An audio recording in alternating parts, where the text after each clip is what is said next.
Fala, meus queridos alunos da Universidade FATES, tudo bem com vocês? Tudo jóia, galera da odontologia? Pois é, você sabe que eu sou o professor Toide, a prova de vocês está se aproximando e eu sei que muitos de vocês ficam desesperados. É natural que algumas pessoas sintam mais dificuldades em genética do que outras. Eu vejo isso quando eu faço perguntas no chat e algumas pessoas rapidamente respondem, enquanto que outras apresentam dificuldade. Bom, nós já fizemos muitos exercícios e nós continuaremos treinando os exercícios. Mas eu resolvi, por causa de vocês, retomar alguns conceitos teóricos aqui. Então acompanhem comigo no slide. Vamos começar com as noções, porque isto pode ser pergunta de alguma questão. Vejam bem, o que é um gene? Gene, galera, é um segmento, é um pedaço de DNA, um segmento de DNA que contém uma informação e esta informação vai ser convertida em proteína. Então, o gene é um segmento de DNA com uma determinada informação para síntese proteica. É bem verdade que nem todo o DNA é feito por genes.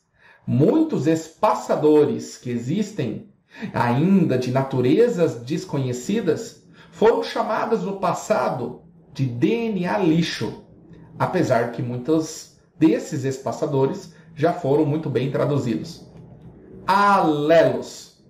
Os alelos são os genes homólogos, os genes para uma mesma característica. Sabendo que os cromossomos estão aos pares, porque um vem do pai e outro vem da mãe, é natural que os genes também se associem em pares. E os alelos são os genes para uma determinada característica, para aquela característica em questão. Também existe outra maneira de definir. Alelos são pequenas variações de um mesmo gene. Nós agora vamos definir o que é um alelo dominante. É aquele que, enquanto se apresenta em heterozigose, ele expressa, ele manifesta a sua proteína. Então, via de regra, o alelo dominante é aquele que predomina durante uma expressão. Alelo recessivo é aquele que sofre a dominação de um alelo dominante. Em indivíduos heterozigotos ou híbridos, quem vai exercer a proteína é o alelo dominante. O alelo recessivo geralmente não tem a sua expressão convalidada. Também é importante dizer que os alelos recessivos só vão manifestar a característica quando aparecerem em dose dupla.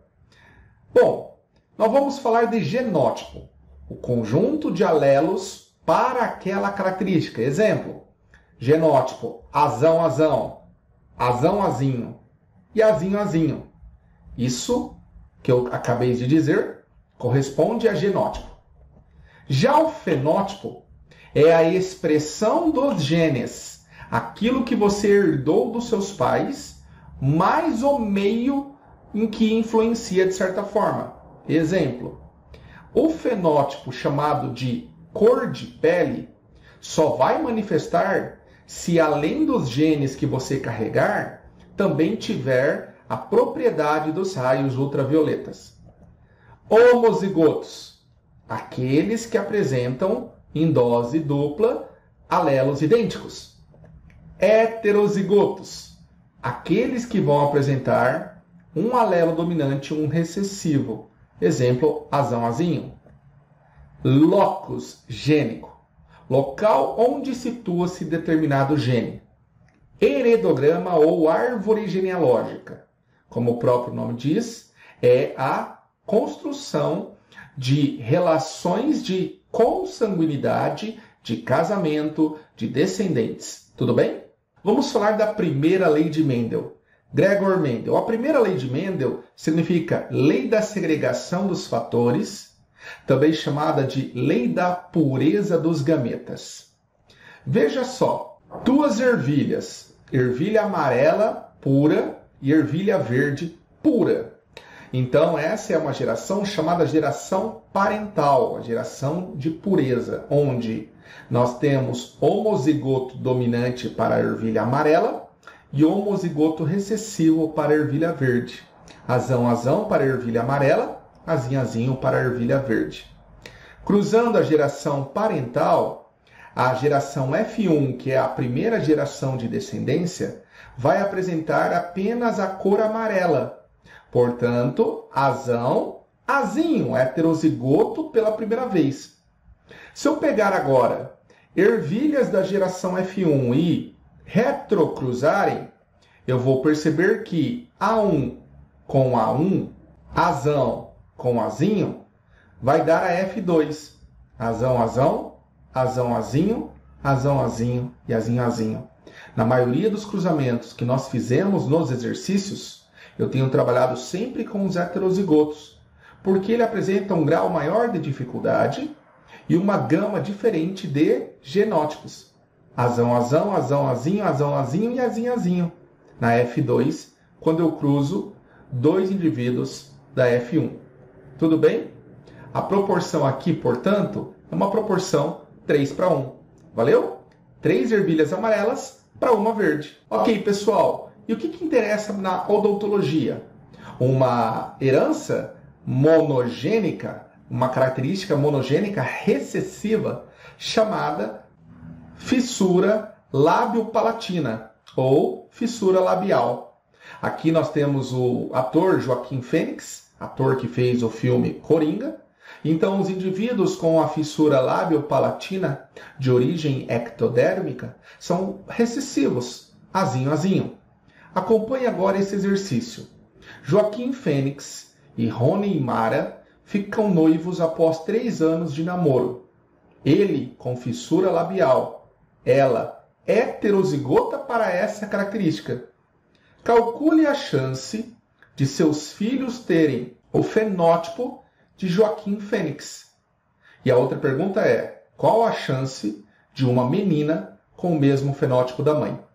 Pessoal, são 2 perguntas. A primeira é, calcule a chance de seus filhos terem o fenótipo de Joaquim Fênix. Ou seja, a fissura labial, azinho, azinho. Joaquim Fênix, ele é azinho, azinho. E a sua esposa, azão, azinho. Quando eu monto o quadrado de Punnett, é importante separarmos os gametas. Azão e azinho para a esposa dele e azinho, azinho para ele, para o Joaquim.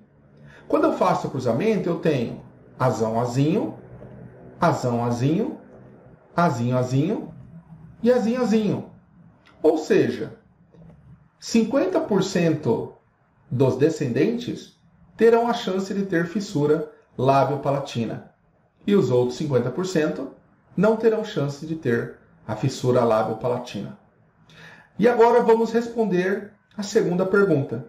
Qual a chance de uma menina com o mesmo fenótipo da mãe? Aqui eu tenho que calcular 2 probabilidades. Qual é a chance de nascer menina? 50%, meio. E qual é a chance de nascer com o mesmo fenótipo da mãe? Perceberam que eu usei o E? Eu quero deixar bem claro que quando eu uso o E, eu vou multiplicar as 2 probabilidades. Portanto, a chance de ter o mesmo fenótipo da mãe, que é a ausência da fissura, é 50%. Já foi explicado isso anteriormente. Meio do sexo feminino vezes meio de não ter a fissura me dá a chance de 1/4. Ou seja, a pergunta é, qual é a chance de uma menina com o mesmo fenótipo da mãe? 25%. Tudo bem, galera? Olhem só essa imagem. Estão vendo o desgaste que acontece no esmalte do dente dessa pessoa? Tem sim um esmalte desgastado por falta de cálcio, hipocalcificada. Aqui nós temos uma característica monogênica dominante, chamada amelogênesis imperfecta, na qual indivíduos azão, azão e azão, azinho vão manifestar a amelogênesis imperfecta. Tudo bem? Porque é uma característica dominante. Quem não tem um esmalte comprometido são os indivíduos azinho, azinho. Acompanhe esse exercício aqui. Um casal híbrido, híbrido quer dizer heterozigoto, para a amelogênese imperfecta, tiveram 2 crianças Quais as chances das duas crianças terem o fenótipo dos pais? Então, o casal é um casal híbrido, heterozigotos. Azão-azinho para o homem e azão-azinho para a mulher. De tal forma que eu construo um quadrado de Punnett, coloco a distribuição dos gametas dos pais e faço a relação azão-azão, azão-azinho, azão-azinho e azinho-azinho. 3/4 da descendência, ou seja, 75%, terão a melogênese imperfecta.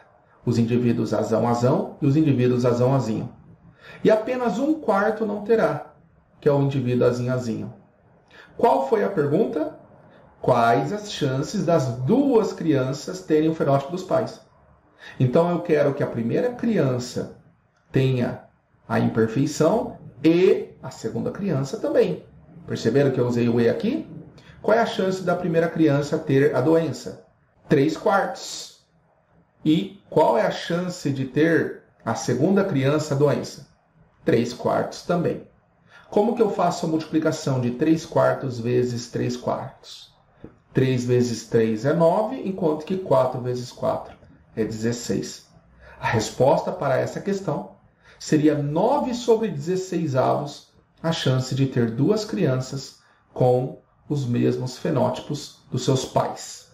Agora nós vamos falar de uma variação da primeira lei de Mendel, chamado de semidominância ou dominância incompleta. Nós vemos isso em flores Mirabilis jalapa, também chamada de flor maravilha. Aqui no canto esquerdo da tela, você vê uma delas. Foi descoberto que não há relação de dominância entre os alelos aqui. De tal forma que, como não há relação de dominância, é bom não colocar Vzão e Vzinho, ou Bzão e Bzinho. Não vamos usar as letras minúsculas aqui. Então, flores vermelhas terão um genótipo Vzão-Vzão. Flores rosas que apresentam um fenótipo intermediário, e isso explica o nome dominância incompleta, terão o genótipo Vzão-Bzão, enquanto que as flores brancas terão um genótipo Bzão-Bzão. Quando eu cruzo uma flor vermelha com uma flor branca, Vzão-Vzão com Bzão-Bzão, os 100% dos descendentes terão flores rosas. Agora imaginem que eu pegue essas flores rosas e faço o cruzamento entre elas. Então eu tenho duas rosas nesse quadrado de Punnett abaixo, Vzão e Bzão.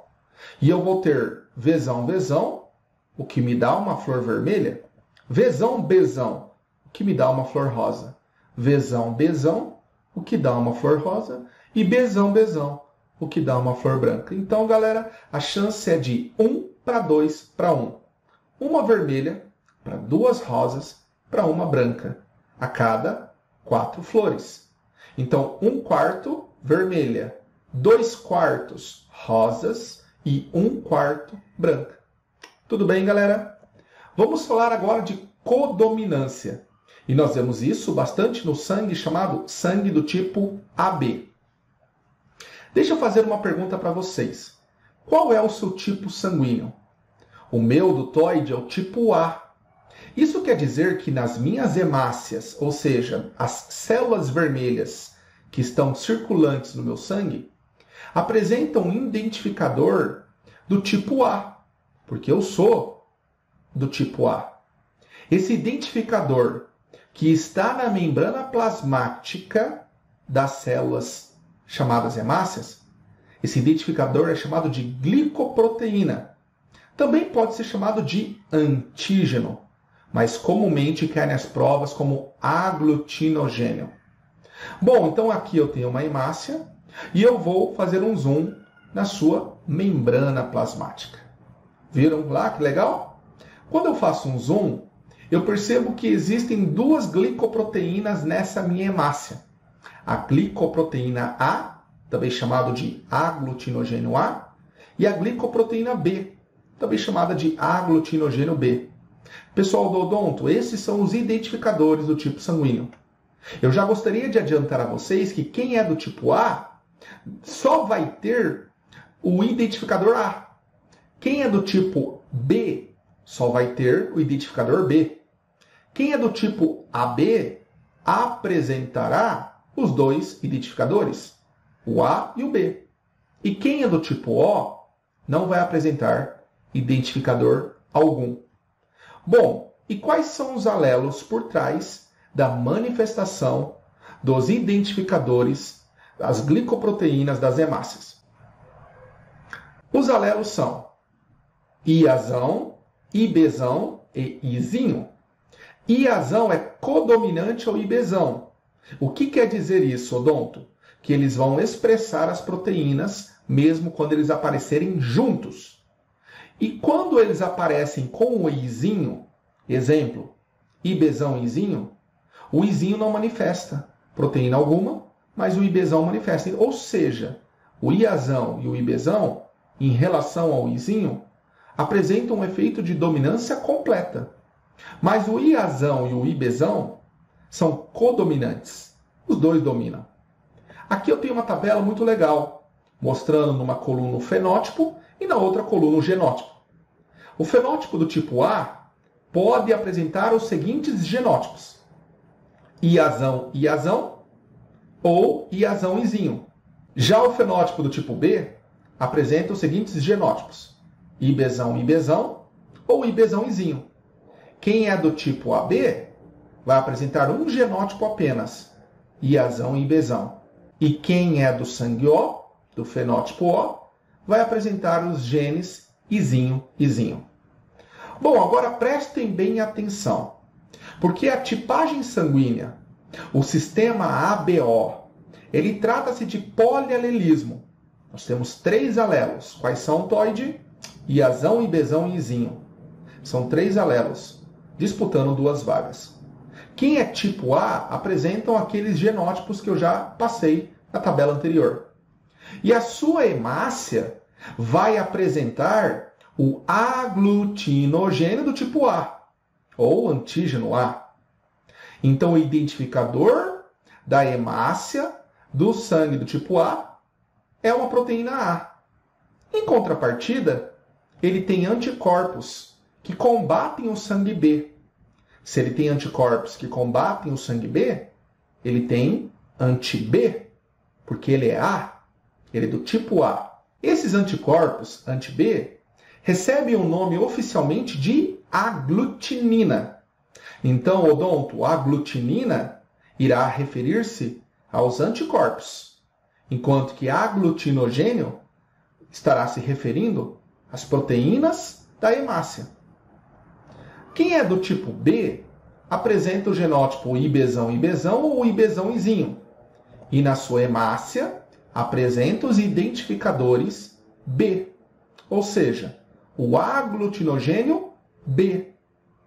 Como ele não tem o aglutinogênio A, ele tem anticorpos que combatem o A. Ele tem aglutininas anti-A.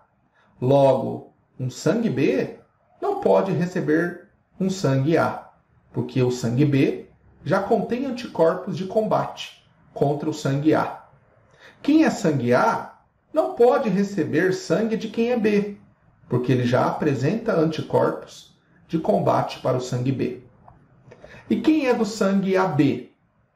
O sangue AB ele é codominante, Iazão e Ibzão. Na superfície da sua hemácia, nós veremos os 2 identificadores, o Iazão e o Ibzão.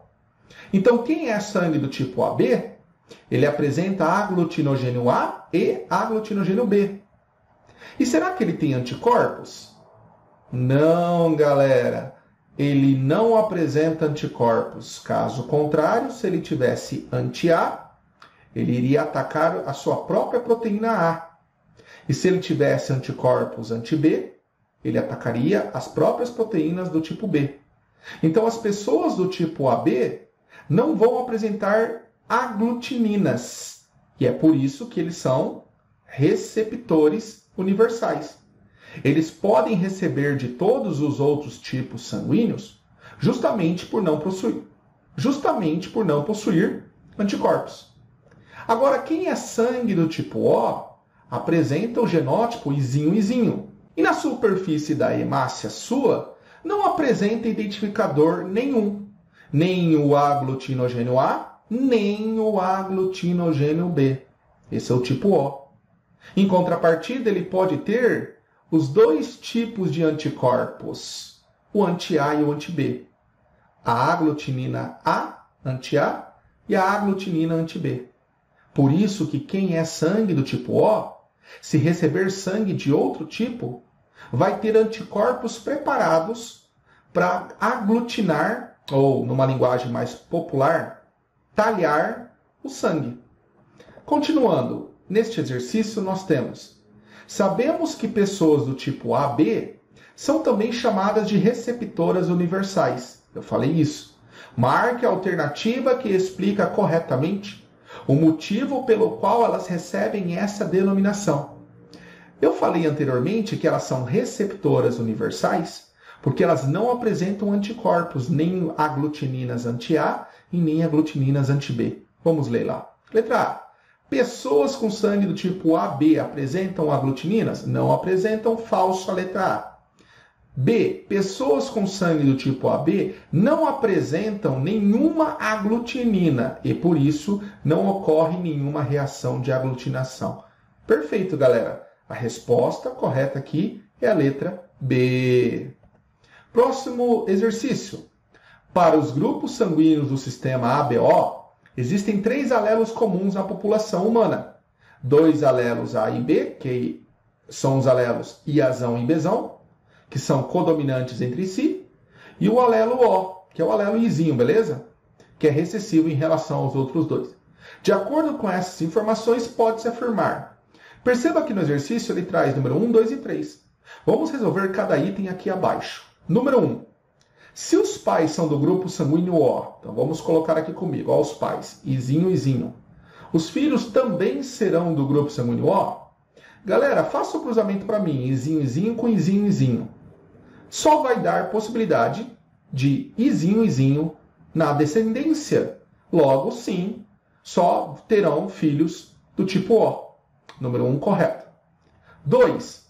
Se um dos pais é do grupo sanguíneo A e o outro é do grupo sanguíneo B, todos os seus filhos serão do grupo sanguíneo AB. Galera, falso. Olha só esse exemplo que eu coloquei. Eu peguei um pai A, só que heterozigoto, e uma mãe B, heterozigótica. Ora, faça o cruzamento para mim aí usando o quadrado de Punnett. E você verá que existe a possibilidade de ter sangue do tipo O, Izinho. Portanto, nem todos os filhos serão do sangue AB. A 2 é falsa. 3. Se os pais são do grupo sanguíneo A e os filhos... Desculpa, galera. Os filhos poderão ser do grupo sanguíneo A e O. Se os pais são do tipo A, eu coloquei todas as possibilidades possíveis. Primeira possibilidade, Iazão-Izinho com Iazão-Izinho. Eu tenho filhos A e O. Na segunda possibilidade, Iazão-Izinho, Iazão. Eu tenho somente filho do tipo A. Na outra possibilidade, eu tenho do tipo A. Então, se os pais são do grupo sanguíneo A, os filhos poderão ser do grupo A ou O? Poderão quer dizer pode ser ou não. Uma pergunta, pode ou não? Pode. E o primeiro caso que está ali demonstrado já mostra isso. Então, os 2 itens corretos aqui são o 1 e o 3. Nós vamos ficar com a alternativa D de dado. Agora, é importante nós falarmos que nas transfusões sanguíneas temos que tomar muito cuidado por conta da incompatibilidade anticorpo-antígeno. Lembra que eu falei que quando alguém recebe um sangue erroneamente, os anticorpos do receptor podem coagular, aglutinar o sangue do doador, da maneira como está demonstrada aí na figura. Os anticorpos aglutininas reagindo com os antígenos ou os identificadores das hemácias e destruindo as hemácias. Isto é muito perigoso, porque ao coagular ou aglutinar, pequenos coágulos podem entupir determinados vasos sanguíneos do cérebro, do coração e dos pulmões. E aqui nós temos um diagrama de transfusão sanguínea. Quem é O, doa para todos. Doa para A, doa para B e doa para AB. Quem é sangue do tipo A, pode doar somente para A e para o grupo AB. Quem é sangue do tipo B, pode doar para quem é B e para quem é AB.